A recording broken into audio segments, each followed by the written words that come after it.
I know you're probably stuck at home with your kids like I am, doing homeschooling and work from home and parenting at home, and it's so much work.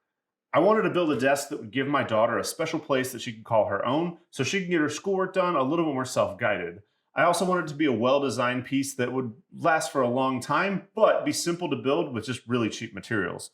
This is two 2x4s that I've gone ahead and cleaned up ahead of time, and then one 2 foot by 8 foot sheet of plywood, 3/4 inch. This is a pretty simple setup. All you're going to need is some basic tools to build this. I'll also show you how you can build it with tools like what I have in my shop, just so I'm not disingenuous. It's an easy build. It's a one-day build. As long as you have a little bit of skills, maybe a weekend build if you're just starting out.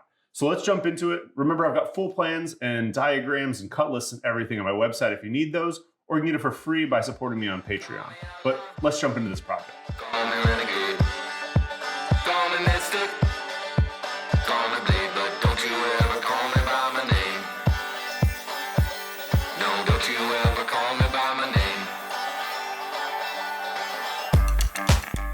All right, so let's start off this project by squaring off these boards. The easiest way to do this is with a speed square and a circular saw, but you can do it with a jigsaw if you have to. I just sand afterwards. Next, we're going to start on our cut list. We're going to be cutting angles on these eventually, but first let's just cut them down to size. I've got the full cut list and the plans for this project on my website if you want to check that out. But it's basically 23.5-inch legs with a couple legs that are a little bit longer so they can kick back after we cut those angles on them. I chose 23.5-inch legs so I could have a 28-inch total top, which I found by measuring my 6-year-old was the optimal height for her to sit ergonomically. With all the preliminary cuts made, let's lay these out so we can get kind of an idea of how this is all going to go together. We know this back leg is going to be square with the apron, and we know the apron is going to have a 12-degree kickback for that front leg. So let's go ahead and mark that off and cut that out at the miter fence. If you don't have a table saw, you can also make this cut with a jigsaw and an angle finder. You can mark that 12-degree line and then cut close to the line with a jigsaw or a handsaw, and then sand it to the line using a random orbit sander or just a block with sandpaper on it. And now that we have our 12-degree angle, we might as well also cut the layback of that front leg. So you'll cut 12 degrees at the top and then also 12 degrees off of the bottom, and you can use this again with your miter fence or with the jigsaw and marking those lines. Be sure to get the length right. It should be around 24 inches, but it's better to mark it once you kind of lay it out with that apron. Now we'll use the apron to mark off the top of the back leg that's going to be at 90 degrees to the apron so we can lay out the tapers for the legs. The legs are going to taper from 2 inches at the bottom up to either where they intersect with the apron on the back leg, or on that slanted front leg it's going to taper from that 2 inches all the way up to the top corner. Once you have the tapers marked, you can cut them either using something like this tapering sled that I have from Rockler that makes these super easy and safe by keeping your hands away from the work. Or you can also clamp it down to a work surface and freehand it with a circular saw. Tapers are just decorative, so you can freehand them and just sand it until they feel smooth. Or even easier, use a hand plane and just take it off with a couple passes. It can be dangerous though, so be careful and make sure that your workpiece is clamped down and make sure that you're cutting in a safe manner. Next, we'll want to lay out and cut the joinery. I use this Craig Foreman, but you can easily use any pocket hole jig that you have. They come as cheap as about $20 or $30 with the Craig K3. I'll link to that down below in the description. The pocket holes really are the easiest way to put this piece together. I think pocket holes are a great way to kind of get started with being able to make simple, concise shapes that actually work for furniture like this. You can see my old hand tool shootout video where I compare joinery techniques, and the pocket holes joinery really is a lot stronger than you might think it is. And in this design, it's not bearing direct load. The load is actually being spread across the whole piece. So it's going to be more than strong enough for this to hold up for a long time. If you want to be an overachiever and make this just a little more seamless, you could also make these half lap joints or use dowel joinery if you wanted to step it up to just that next level. But it's going to be a little bit more complicated and not going to go together quite as quickly. I built 2 of these in a weekend. Now we're going to cut the miter joints for the top. You can either do this by using a well-calibrated circular saw to cut 45-degree angles in the specific lengths for this design. It has 4.5-inch sides and 36-inch top and bottom. Just make sure the miters are aligned correctly. But I like to do the miters at the table saw so they're a little more accurate. So I use my track saw and carefully laid these out and cut the pieces to the specific lengths, and then brought them to the table saw to actually cut the miters.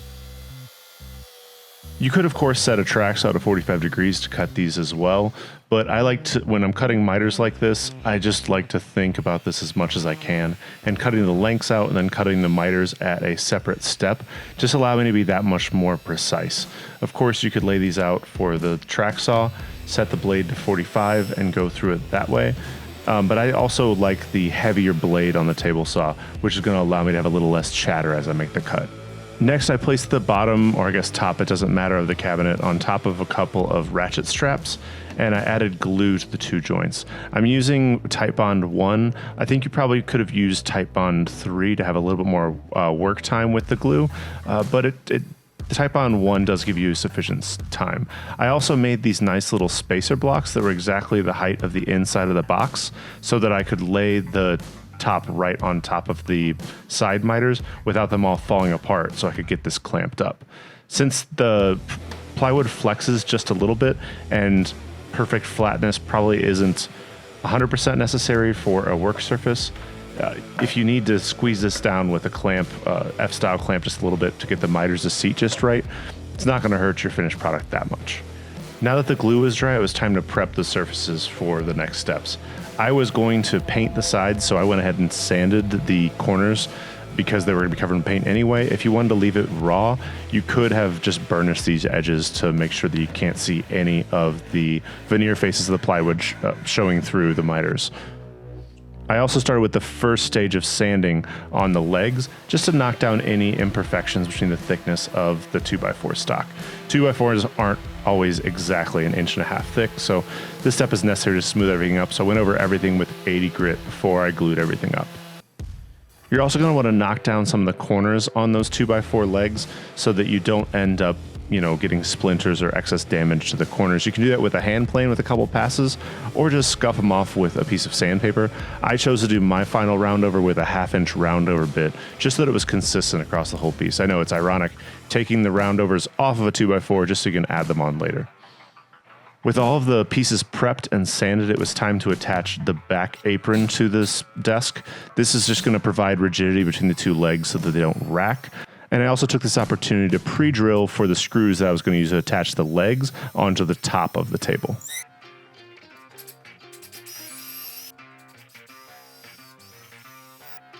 To finish this project, I used Danish teak sealer, which is kind of my favorite finish. It's a really fast drying, all-in-one sort of Danish oil type finish from Totalboat.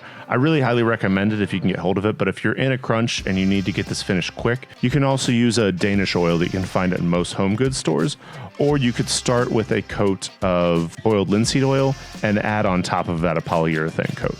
I also drilled a countersink 2 inches deep with a 1/2 inch drill bit so that I could drive 1 3/4 screws exactly 5/8 of an inch into the 3/4 inch top, so they wouldn't poke through into the inner compartment. If you're a father, you should always keep a couple of color samples of just fun colors around your shop. I happen to have this sort of like primary color / neon green sitting around. I also had a pink sample sitting around, which happened to be my daughter's 2 favorite colors. That way I'm able to add a splash of color to any projects I'm building for them. It also, for this project, hides any mistakes in assembling the miters slightly sloppily on the sides. For the top and bottom, I wanted a high contrast and like really bright finish. Since this was going to be an educational space, I wanted to be good and clean. So I used Halcyon water-based finish from Totalboat, which is also like a marine grade varnish, because I know that my kids are going to color on these, and this will make it washable and durable for the long run. To install the top onto the bottom, it's as simple as lining it up and ensuring that the gaps and reveals on each side are exactly the same, and then drilling a couple of 1 3/4 screws in from the bottom into the top, making sure that you don't drill through that bottom surface. So don't over tighten.